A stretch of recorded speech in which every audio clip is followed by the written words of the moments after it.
Henshin Joker! Hello and welcome to another figure review. Today I'm going to have a look at the SH Figuarts Kamen Rider Joker from the Tamashii Festival 2010 exclusive figure.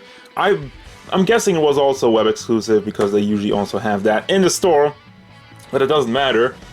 This is the box of the figure. I like the design actually. I like the white with like a purple outline.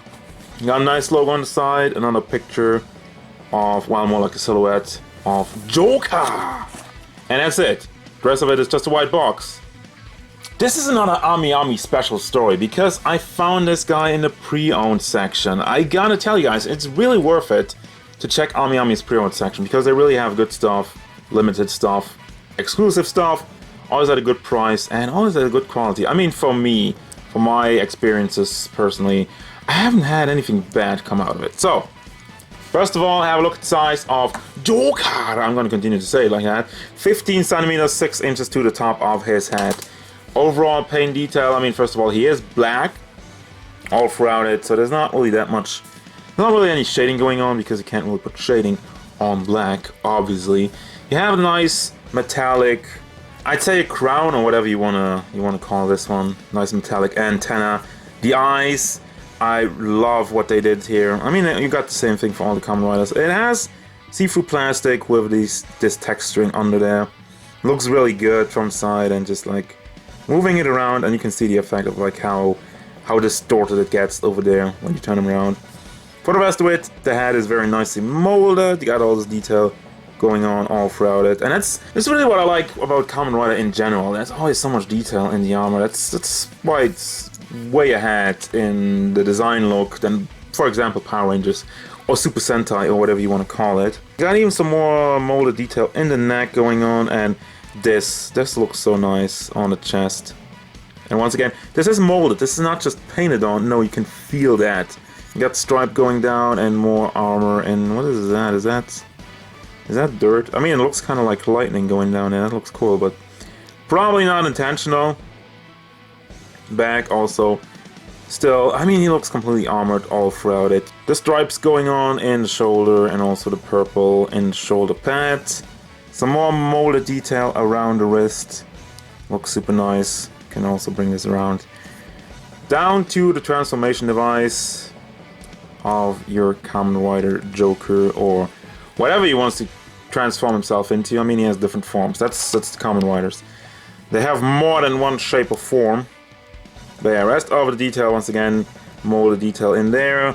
Die-cast feet, it all just looks very nice. Also knee pads. But we'll get to that once we have a look at the articulation. Which is, right now, the head is on a ball joint. You can rotate it around, you can bring it back and forth, side to side. And, you know, the motion of it, it's fairly limited. I find like this move, the antenna move. You got the neck rotating around. You have some more room over there. Blah. Then we got shoulders. You have the pad over here. Shoulder pad is connected via a small hinge.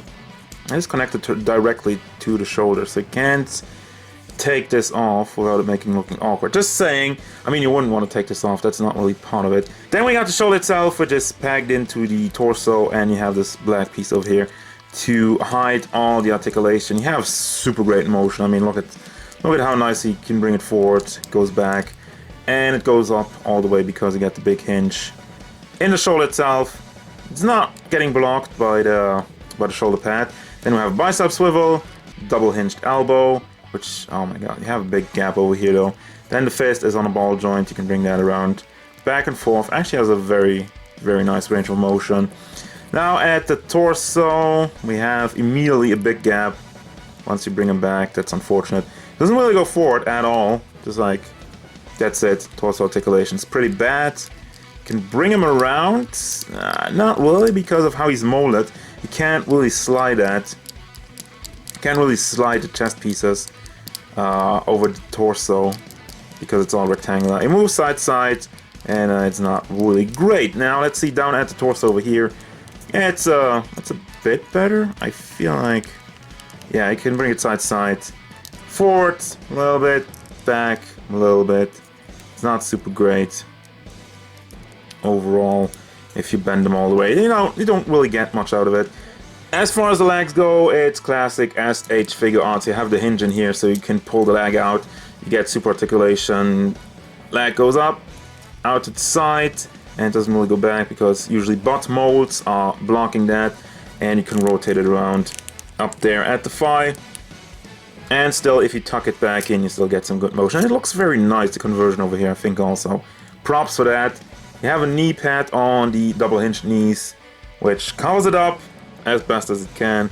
You know, if you're only doing like a little bit, it still looks good. So you got the big hinge over here with the foot, so you can bring it side to side. You can rotate it around like that. It's super stiff though, because the feet are die cast. That's pretty cool for stability. And you have a hinge in the leg itself to rotate your foot up and down, and you have a toe joint, another toe hinge, which doesn't really go down, which doesn't really go up that much. Does it even go down? No, not well, kinda, a little bit in an angle. Now for the accessories, he has a total of 4 sets of hands. First of all, you have the fists on the figure itself. Then you got the posing hands, and actually some more posing hands, just like kind of pointing more. Open hands, and then completely open hands, and no holding hands, because he has nothing to hold. Also, he comes with his own base, which you have to like build yourself. Just weird. I've never seen one of those. I mean, this is basically all the pieces you need for the arm, and here's the hinges, which you can just combine all of this, and you have the Kamen Rider base. And I will assemble that now for your final thoughts. Wow, this base is bad. It's like, it's so loose because you have to combine these 3 points, and I mean, you can still screw that up, I will, but still, it's like, there he goes. And there he goes, and there he is, and it's already disconnecting over here, so yeah. Dude, I would recommend getting a different arm, an arm that's already connected, and I will do that, so enough of that. I just threw it away, I just threw it in the corner and it's disconnected, so that's the point of the base. Screw that one. The figure, however, final thoughts of Kamen Rider JOKAAAAAAH. I don't know what that was. I just had to get that out of my system, I guess. Well, just like all the other Kamen Riders, it's a solid figure. I say solid, I mean it's pretty good. Nothing to complain, well done, good articulated. You have all this detail over here, which is very nicely done, very nicely painted, very nicely molded. And there's also like this in the back of his belt. We didn't really acknowledge that, but you probably saw it anyway. For all the Kamen Riders I had the pleasure of reviewing so far, they all look very good and I have 0 complaints about it, so I do recommend them. Joker is definitely one of my favorites, but I mean, if you're looking into Kamen Rider and you're not for the super exclusive stuff, you can still, I think you can still find some Kamen Rider Ws, which all more or less the same paint job, but the detail and the mold, just like Joker. I like Joker. Joker's special to me. So there you go. As usual, guys, thank you very much for watching. Don't forget, if you enjoyed this review, feel free to hit it up with a like and maybe subscribe to the channel so you can stay tuned for more figure reviews, gameplay stuff, and whatever Kamen Rider JOKAAAAAAH wants.